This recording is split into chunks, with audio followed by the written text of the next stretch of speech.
Bom, pessoal, agora nós vamos conversar um pouco sobre uma outra anemia carencial, né? Que assim como a anemia ferropriva, também é uma anemia que tem uma prevalência considerável, uma anemia bem comum, que é a anemia megaloblástica. Esse termo, pessoal, de megaloblástico, ele não está aí à toa, né? É importante que vocês entendam porque o que é uma anemia megaloblástica, o que é uma megaloblastose. A causa da anemia megaloblástica, pessoal, nós vamos comentar bastante sobre isso, na maioria das vezes é a carência ou de ácido fólico ou de vitamina B12. E essas substâncias juntas, elas são importantes para a produção dos precursores do DNA, né? Precursores dos ácidos nucleicos. E na hora que eu tenho uma carência nessas substâncias, do ácido fólico, da vitamina B12, eu tenho uma dificuldade, portanto, na maturação nuclear. Então, na hora da divisão celular, o citoplasma está pronto para a divisão, né? No entanto, o núcleo ainda não está pronto. Por quê? Porque há um problema na produção do DNA, né? Então há uma desproporção na maturação do citoplasma com a maturação do núcleo e é exatamente isso que gera as alterações clássicas da megaloblastose. Como eu falei para vocês, pessoal, as principais causas de anemia megaloblástica é exatamente a carência de ácido fólico e a carência da vitamina B12. O ácido fólico, pessoal, ele é um elemento, ele é uma vitamina, né, que está presente principalmente nos vegetais, né, mais especificamente nos vegetais de cor verde. Daí a gente já poderia pensar, por exemplo, que uma das principais causas de carência de ácido fólico é a carência alimentar. Nem todo mundo tem o hábito, né, de comer alimentos, né, vegetais verdes. E é exatamente por conta disso, né, que em termos de saúde populacional, né, definiu-se, por exemplo, no nosso país, a se fazer reposição de ácido fólico em alguns elementos, né? Existem vários alimentos que a gente come, que a gente ingere, que tem uma suplementação de ácido fólico, como classicamente o leite e alguns outros alimentos também. Então, a principal fonte de ácido fólico são os vegetais de cor verde, mas por questão de medida de saúde pública, né, há uma reposição, uma suplementação de ácido fólico em vários outros alimentos. Então não é tão comum uma carência de ácido fólico ser devido a uma carência alimentar, já que há suplementação dele em tantos alimentos. O ácido fólico, como eu falei para vocês, pessoal, ele é extremamente importante, né, para a produção dos ácidos nucleicos, né, ou seja, para a produção do DNA e do RNA. E isso faz parte totalmente, né, da fisiopatologia da megaloblastose, né, da anemia megaloblástica. Já a vitamina B12, pessoal, é totalmente diferente. Ao invés da origem, né, da principal fonte ser nos vegetais, a principal fonte, talvez a exclusiva de vitamina B12, é a proteína de origem animal, certo? Então, com isso, a gente também já pode raciocinar um pouco do ponto de vista clínico.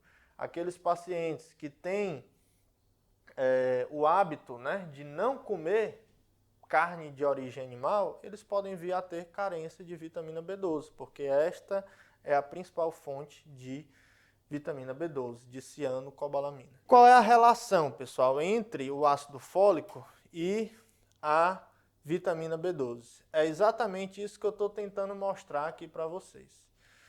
Existe uma reação enzimática, pessoal, que faz a conversão, né, da homocisteína na metionina. A enzima responsável, né, por esta reação, o próprio nome está dizendo, é metionina sintetase. Certo? E para que ocorra esta reação, um cofator importantíssimo é a cianocobalamina, que é a vitamina B12. Então, para eu transformar a homocisteína na metionina, eu preciso da cianocobalamina.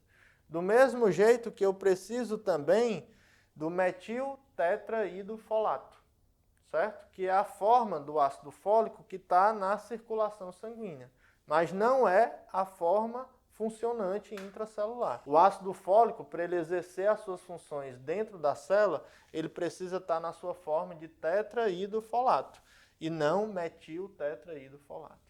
Deu para entender? Então, a cianocobalamina junto com a metionina sintetase, elas fazem essas duas reações, que são interdependentes. Transforma-se a homocisteína na metionina e o metiltetraidofolato no tetraidofolato. Então, essa é a dependência, aqui a gente demonstra a dependência do ácido fólico em relação à vitamina B12. Porque eu posso até ter ácido fólico, mas se eu não tiver a vitamina B12, eu não consigo transformar o ácido fólico na sua forma ativa intracelular, que é o tetraidofolato. Deu para entender? Além disso, com essa reação enzimática, vocês conseguem entender outra coisa muito importante. Laboratorialmente, uma das alterações clássicas da carência de ácido fólico e da carência de vitamina B12 é a hiperhomocisteinemia. E por que aumenta-se os níveis de homocisteína? Porque essa reação enzimática está prejudicada. Então, se eu tiver carência de ácido fólico ou carência de vitamina B12, essa reação não ocorre, vai aumentar a homocisteína, daí uma alteração clássica laboratorial, que é a hiperhomocisteinemia.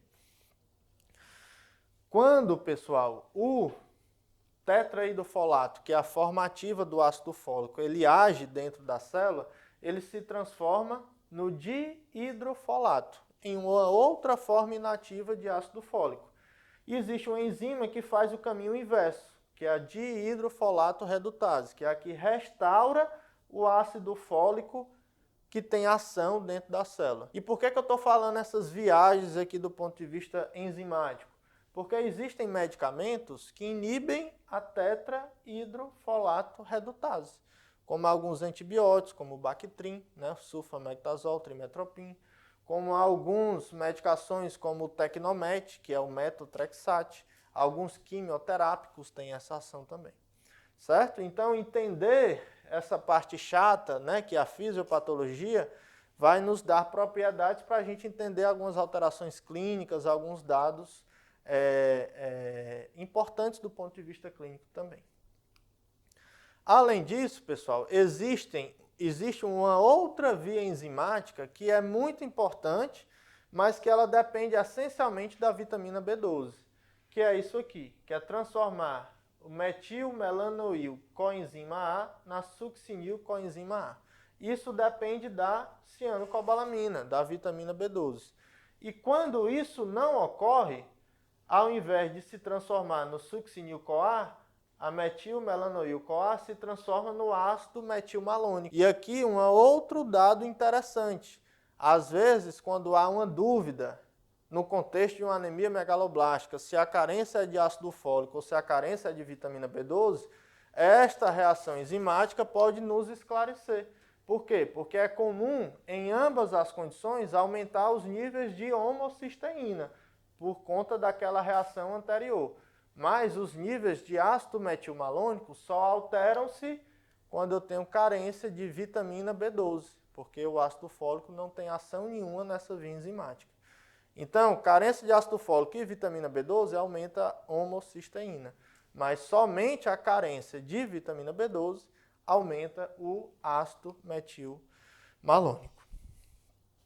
E aí, pessoal, do ponto de vista clínico, mais uma vez eu vou dizer para vocês, anemia não é uma doença, é a manifestação clínica de alguma doença. Do mesmo jeito, pessoal, que carência de vitamina B12 não é uma doença por si só, é a manifestação clínica de alguma doença. E para entender, para que vocês entendam aonde pode estar essas doenças, é preciso que vocês entendam a fisiopatologia, que é preciso que vocês entendam como a gente absorve a vitamina B12, e foi por isso que eu botei aqui essa figurinha. Rapidamente, pessoal, a vitamina B12 ela vem dos alimentos de origem animal. Ela vem ligada a uma proteína de origem animal. Então, a vitamina B12, né, ingerida através da proteína animal, ela vai chegar lá no estômago. Lá no estômago, ela vai sofrer a ação da acidez gástrica e das enzimas produzidas pelo estômago. E aí essa ligação vitamina B12, proteína animal, ela é desfeita. E isso permite com que a vitamina B12 se ligue a uma proteína produzida pelas glândulas salivares, que é a proteína ligante, certo? Então, a vitamina B12, junto com a proteína ligante, ela vai sair lá do estômago, vai entrar lá nas porções iniciais do intestino. Lá, o pH já é outro, é um pH alcalino. E lá existem outras enzimas, que são as enzimas pancreáticas, que vão quebrar essa ligação da vitamina B12 com a proteína ligante. Deu para entender? Nesse sentido, a vitamina B12 vai ficar livre. Ao ficar livre, o que acontece? Ela vai se ligar ao fator intrínseco. E o que é o fator intrínseco? É uma enzima produzida pelo estômago, pelas células parietais do estômago, né? Principalmente na região do fundo e do corpo gástrico. Ou seja, eu posso ter carência de vitamina B12 porque eu não tenho proteína animal, que é a origem da vitamina B12. Eu posso ter carência de vitamina B12 porque eu não tenho uma acidez gástrica necessária para fazer a quebra da vitamina B12 com a proteína animal. Eu posso ter carência de vitamina B12 porque eu tenho uma mucosa intestinal atrofiada, não produzindo, consequentemente, as enzimas e a acidez gástrica. Eu posso ter carência de vitamina B12 porque o pâncreas não está funcionando, eu tenho insuficiência pancreática, e aí eu não consigo quebrar a ligação da vitamina B12 com a proteína ligante, que veio lá das glândulas salivares. Eu posso ter carência de vitamina B12 se alguma doença diminuir a produção do fator intrínseco, como por exemplo uma gastrectomia, como por exemplo a clássica, a principal causa, teoricamente, de carência de vitamina B12, que é a famosa anemia perniciosa, que é um ataque imune a essas células parietais que diminui a produção do fator intrínseco. Então, se eu entender o caminho que a B12 percorre para ser absorvida, eu vou entender quais são as doenças que podem causar carência de vitamina B12. Seguindo, essa vitamina B12 ligada ao fator intrínseco, e essa ligação ocorreu lá na região proximal do intestino, agora ela vai descer por todo o intestino, né, os 9 metros lá de intestino delgado que a gente tem, algo em torno disso. E a absorção ocorre aonde? Lá no ilho distal, ou seja, na porção final do intestino delgado. Nesse caminho, a vitamina B12 ela pode ser consumida através das bactérias intestinais. Então, qual é uma das causas de carência de vitamina B12? Supercrescimento bacteriano. Típico, né, de condições como, por exemplo, a esclerodermia, típico de condições como, por exemplo, os pacientes que têm neuropatia diabética. E essa vitamina B12 que chegou lá no ilho distal ligada ao fator intrínseco, é aí onde ela vai ser absorvida. Existe um receptor lá na célula do ilho distal que vai se ligar ao fator intrínseco. E ao ocorrer essa ligação, a vitamina B12 é absorvida. Portanto, se um paciente tiver feito uma cirurgia que ressecou o ilho distal, ele não vai absorver a vitamina B12. Se um paciente tiver um processo inflamatório lá no ilho distal, que é clássico da doença inflamatória intestinal, especificamente da doença de Crohn, o paciente não vai absorver a vitamina B12. Existe uma doença genética raríssima onde o paciente ele não tem o receptor do fator intrínseco, que está lá nas células do ilho distal, que é outra causa rara de carência de vitamina B12. Então eu gosto, pessoal, que vocês entendam, né? Porque se vocês entenderem esta fisiologia, vocês vão entender a fisiopatologia, vocês vão entender a clínica, vocês vão entender quais são as doenças que vocês vão pesquisar em um paciente que tem carência de vitamina B12. Se vocês conseguirem entender o ciclo aí da vitamina B12. E aí, pessoal, dito isso, eu falei há pouco que a principal causa de anemia megaloblástica devido à carência da vitamina B12 é a famosa anemia perniciosa, que é uma doença autoimune, né, onde ocorre o ataque imunológico às células parietais, produtoras do fator intrínseco, ou diretamente ao fator intrínseco. Seja por uma coisa, seja por outra, eu não vou conseguir absorver adequadamente a vitamina B12. Esses médicos, pessoal, lá do século XX, né, 1900 e um pouquinho, eles tiveram destaque por conta dessa doença, né? Eles ganharam o prêmio Nobel, né, de 1934. William Murphy, eu não tenho certeza, mas eu suspeito que seja aquele que deu o nome ao sinal de Murphy. Lembra lá do abdômen agudo? George Whipple, né, que eu também não tenho certeza, mas eu suspeito que seja aquele que descreveu a famosa cirurgia de Whipple, né, lá dos pacientes que têm câncer na cabeça do pâncreas, né? Não tenho certeza dessa informação, mas me faz pensar nessa possibilidade. E também George Minot, né? Esses três médicos, pessoal, eles ganharam o prêmio Nobel de 1934 ao descreverem uma anemia estranha, perigosa, em que os pacientes tinham uma alta chance de morte. E eles descobriram que esses pacientes melhoravam quando eles ingeriam fígado cru.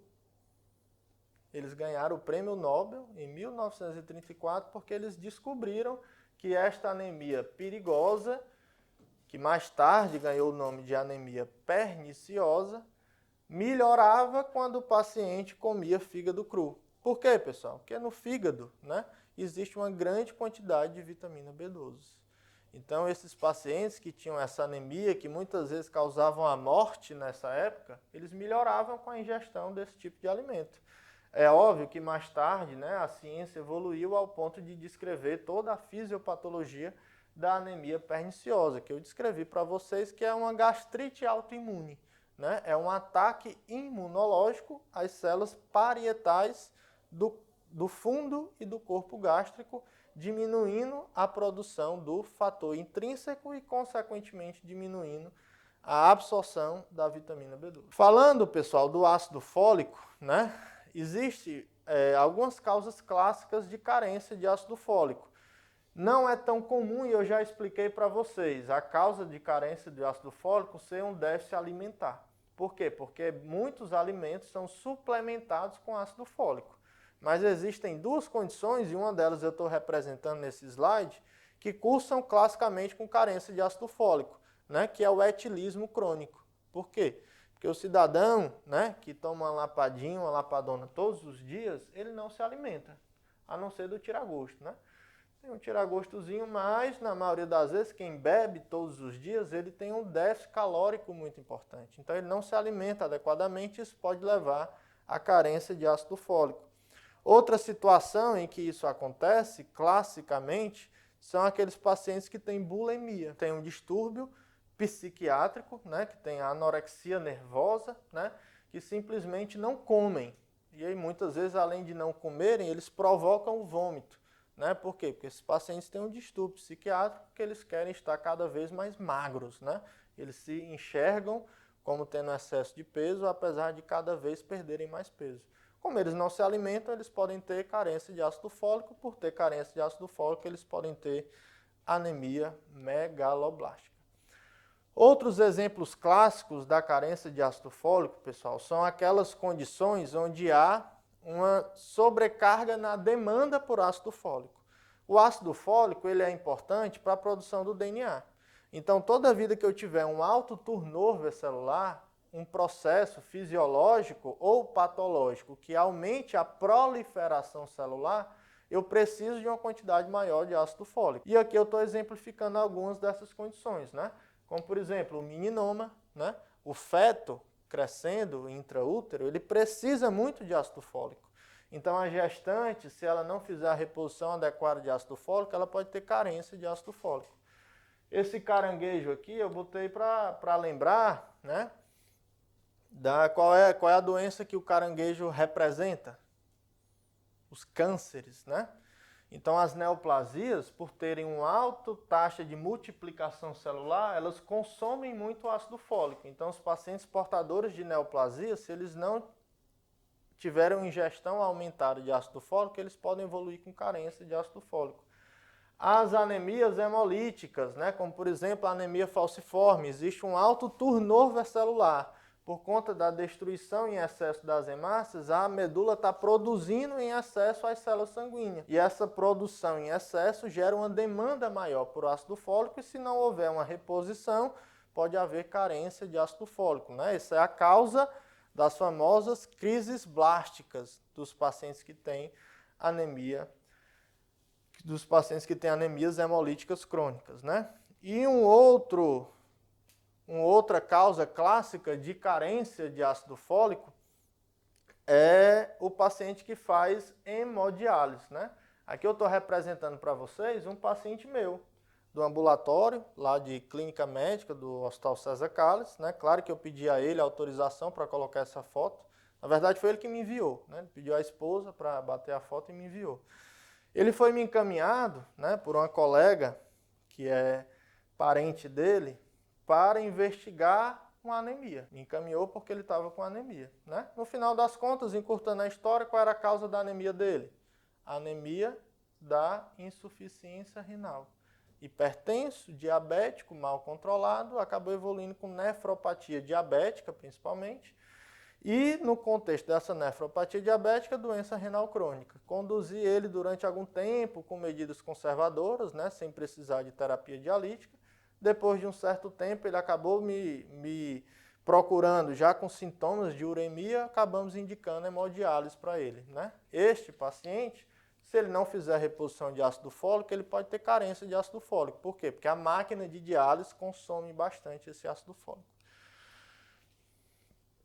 Outra causa, pessoal, de carência de ácido fólico são as síndromes desabsortivas. As doenças que acometem o trato gastrointestinal e causam desabsorção, como classicamente a doença celíaca, que também é uma causa de anemia ferropriva, ela pode causar carência de ácido fólico. Geralmente esses pacientes têm sintomas do trato gastrointestinal, como diarreia, como dor abdominal e por aí vai. Existem algumas medicações que causam carência de ácido fólico, porque mexem no metabolismo do ácido fólico, naquelas reações enzimáticas que eu falei para vocês. E uma dessas medicações, classicamente, são os anticonvulsivantes, né? Os anticonvulsivantes, eles mexem no metabolismo do ácido fólico. Então, teoricamente, os pacientes que fazem uso de anticonvulsivantes, eles devem ou fazer uma reposição de ácido fólico ou ter uma ingesta abundante de ácido fólico. Existem outras medicações, né, por atuarem, né, inibindo a dihidrofolato redutase, que é a enzima que converte o dihidrofolato, que é a forma inativa, no tetraidrofolato, que é a forma ativa do ácido fólico intracelular. Existem algumas medicações que inibem essa enzima. Então aqui o exemplo clássico delas, né? O Tecnomet, que é o metotrexate, uma medicação que eu uso muito lá no ambulatório para tratar os pacientes que têm artrite reumatoide, né? Existem outras indicações, mas a principal delas é essa. E os pacientes que tomam Bactrim, né? No contexto de alguma doença infecciosa que tenha a recomendação de usar esse antibiótico, né? O sulfametazol, trimetoprim. Por que elas podem causar megaloblastose? Porque elas mexem no metabolismo do ácido fólico. E aí, pessoal, como toda e qualquer causa de anemia, esses pacientes eles podem apresentar os sintomas de anemia de uma maneira geral. Vocês já estão cansados de me ouvir falar disso. Astenia, adinamia, indisposição, cefaleia, palpitações e por aí vai. São sintomas inespecíficos de toda e qualquer causa de anemia. Mas, pessoal, esses pacientes eles podem ter sintomas específicos que nos fazem lembrar dessas carências. Como, por exemplo, os sintomas da mucosa do trato gastrointestinal. Por exemplo, é muito comum os pacientes que têm carência de ácido fólico, eles terem diarreia, por conta da alteração no metabolismo dos enterócitos, que são células de alto turnover, portanto precisam produzir muito DNA. Se eu não produzir DNA da forma adequada, por conta da carência de ácido fólico, eu vou perder essas células e isso vai gerar um quadro desabsortivo, que pode gerar diarreia. É muito comum esses pacientes terem aquelas feridinhas no cantinho da boca, que também podem estar presentes lá na anemia ferropriva, que é o que a gente chama de quelite angular. Especificamente, na verdade não especificamente, mas mais comumente na carência de vitamina B12, os pacientes podem cursar com glossite atrófica. O que é isso? É a famosa língua despapilada. É a atrofia das papilas gustativas. Esses pacientes, eles se queixam de quê? De dor ao se alimentar, de dor ao deglutir, e também eles queixam de não sentirem o gosto da comida, que é o que a gente chama de disgeusia. Então, não é viagem, não é um absurdo, diante de um paciente com anemia, você olhar, por exemplo, para a língua dele. Se for uma língua despapilada, essa pode ser a dica para o diagnóstico. Não é um absurdo, diante de um paciente com a síndrome anêmica, você perguntar se ele está sentindo o gosto das comidas, porque se ele não estiver sentindo, que é o que a gente chama de disgeusia, essa pode ser a dica para a gente pensar em carência de vitamina B12, levando à anemia megaloblástica. Especificamente na carência de vitamina B12, podem existir os sintomas neurológicos, que não estão presentes na carência de ácido fólico. Por quê? Porque eles estão muito mais relacionados àquele outra via enzimática, né? Que quando não ocorre, aumenta os níveis do ácido metilmalônico. E isso acaba gerando uma toxicidade do ponto de vista neurológico. Então, especificamente na carência de vitamina B12, podem existir os sintomas neurológicos, né? Se não vejamos, é comum um paciente com carência de vitamina B12, ele ter parestesias, formigamentos, principalmente nas mãos e nos pés. É muito comum um paciente com carência de vitamina B12 numa fase avançada, se não tratado precocemente, ele pode evoluir com déficit motor, perda de força. É muito comum os pacientes com carência de vitamina B12 terem alterações sensitivas, principalmente na propriocepção. Os pacientes sentem um certo desequilíbrio, uma certa tontura que eles relatam, isso pode ser por conta de alteração da propriocepção, assim como também na sensibilidade vibratória. Uma causa clássica de demência reversível, de declínio cognitivo, que pode ser reversível. Tá lá o vozinho, a gente pensa que sempre é Alzheimer. Toda demência é igual à doença de Alzheimer. Pode não ser. Pode ser uma coisa simples como carência de vitamina B12. Do mesmo jeito, pessoal, que nos hospitais psiquiátricos estão cheios de pacientes com carência de vitamina B12, porque podem dar psicose, do mesmo jeito que pode dar transtorno da ansiedade, pode dar transtornos depressivos, mas podem dar um extremo maior como psicose. Então é por isso que, teoricamente, pacientes com surto psicótico que adentram nos hospitais, eles devem ter a vitamina B12 dosada, porque essa pode ser uma causa reversível desse distúrbio psiquiátrico. Pessoal, uma frase clássica de um grande professor meu de medicina, que é o Dr. Otto Leal Nogueira, que é um professor que, dentre as suas várias habilidades, ele tem essa de criar frases interessantes. Ele criou a seguinte frase: as mãos escuras esclarecem o diagnóstico de uma anemia até então obscura. O que é que ele quis dizer com isso? Que os pacientes que têm máculas hipercrômicas, que têm as mãos um pouco escurecidas, isso pode ser uma manifestação de carência de vitamina B12. Então é por isso que sempre que eu estou examinando o paciente com anemia, eu valorizo muito as mãos, né? Por quê? Porque além de olhar palidez, cutânea mucosa, além de olhar alterações ungueais que podem sugerir carência de ferro, eu também olho pesquisando se tem as máculas hipercrômicas, porque eu lembro dessa frase do Dr. Otto. As mãos escuras esclarecem o diagnóstico de uma anemia até então obscura, carência de vitamina B12. Um detalhe interessante, pessoal, do ponto de vista laboratorial, é que sempre que a gente vê uma anemia macrocítica, a gente lembra de anemia megaloblástica. No entanto, vocês precisam saber que isso não são sinônimos. Megaloblastose não é sinônimo de macrocitose. É claro que a principal causa de anemia macrocítica, de fato, é a anemia megaloblástica, mas existem várias outras causas de macrocitose, como, por exemplo, o hipotireoidismo, como, por exemplo, o abuso do álcool, como, por exemplo, uma anemia hemolítica por conta do aumento dos reticulócitos. e outros, uma síndrome mielodisplásica, ou seja, existem várias outras causas de macrocitose. Mas, claro, sempre que flagrarmos uma macrocitose no hemograma, a gente deve lembrar, né, da eventual presença de uma anemia megaloblástica, porque essa é a alteração clássica da anemia megaloblástica.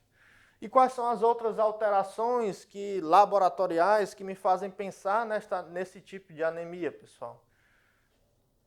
A megaloblastose, as alterações megaloblásticas, elas são flagradas principalmente na medula, né? Por quê? Porque são alterações que envolvem um núcleo.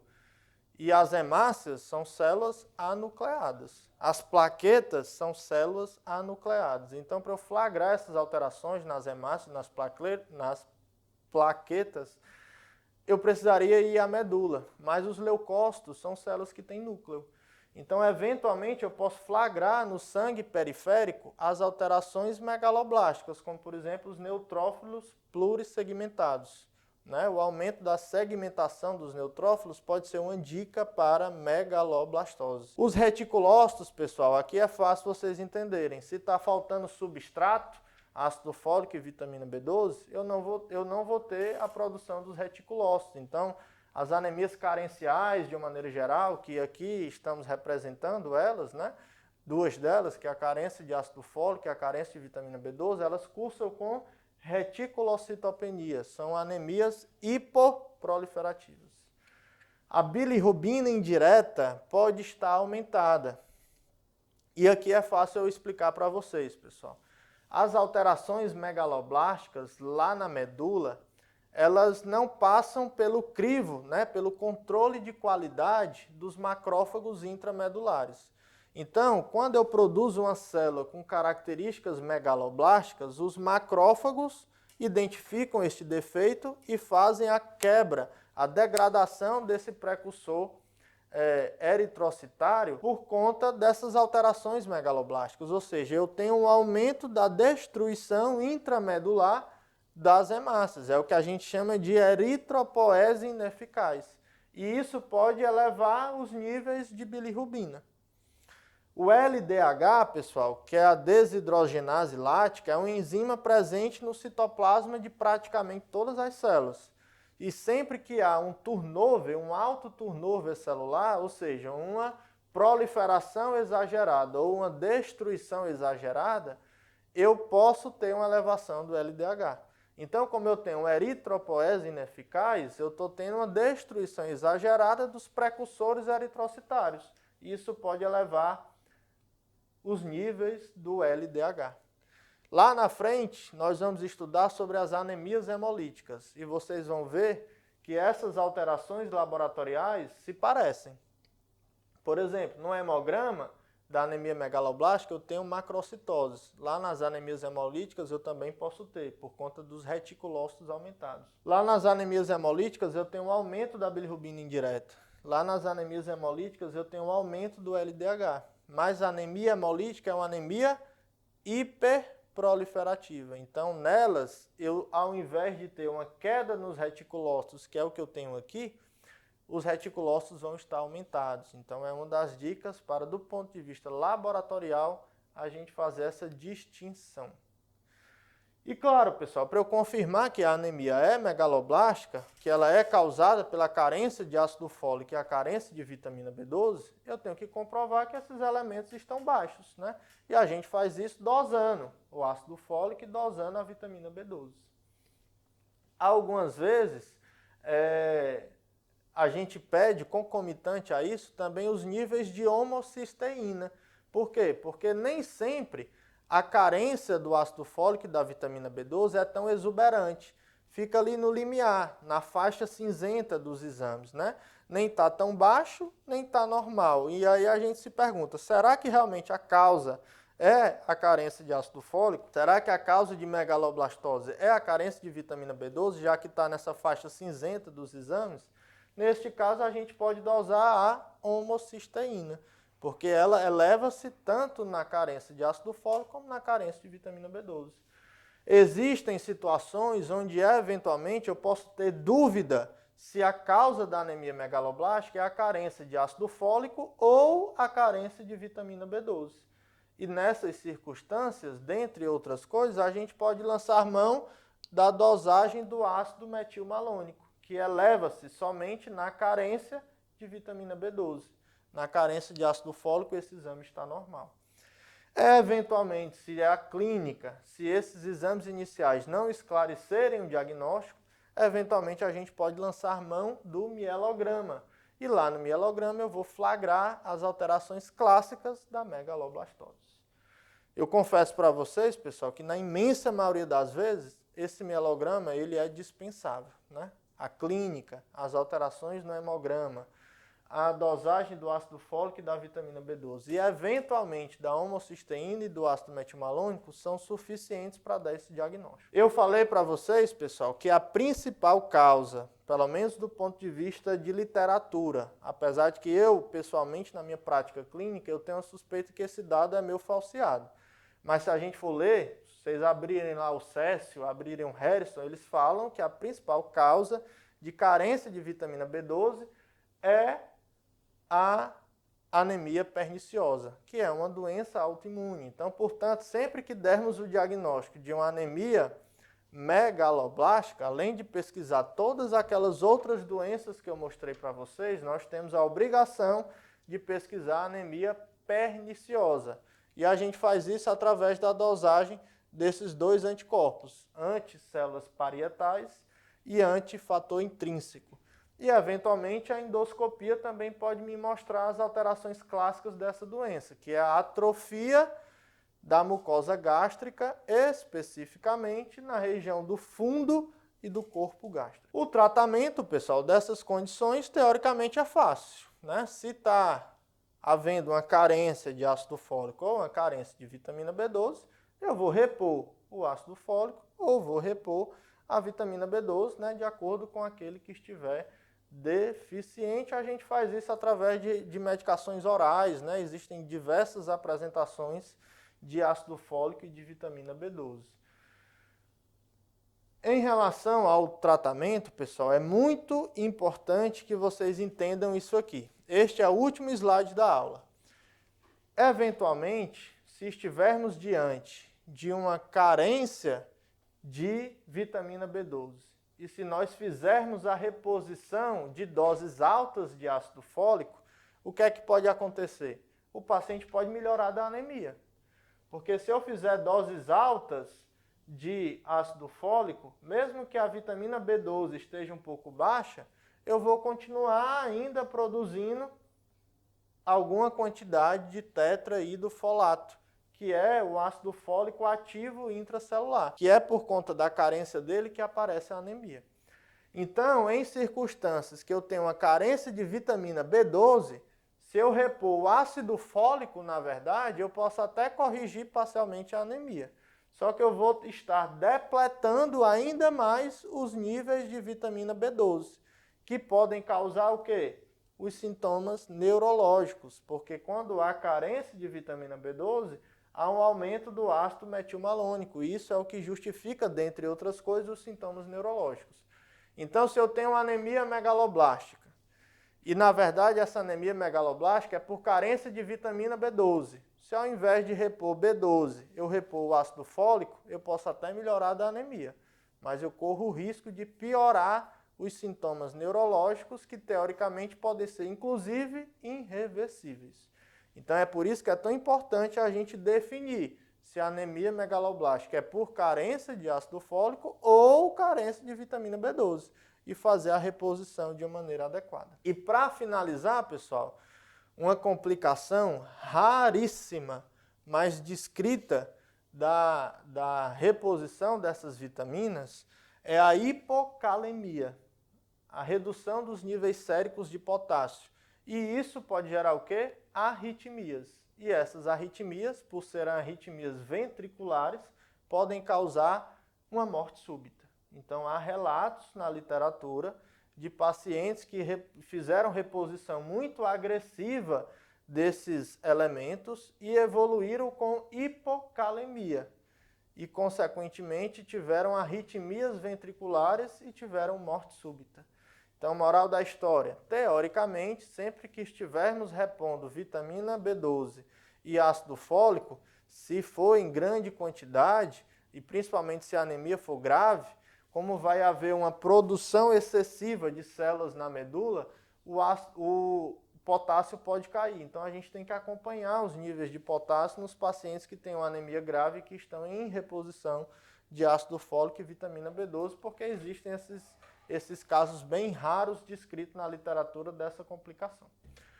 Ok, pessoal? Então era isso que eu queria falar com vocês, conversar com vocês a respeito das anemias megaloblásticas. E com essa aula, a gente conclui o bloco das anemias carenciais. As próximas aulas nós vamos entrar no bloco das anemias hemolíticas. Um abraço, pessoal.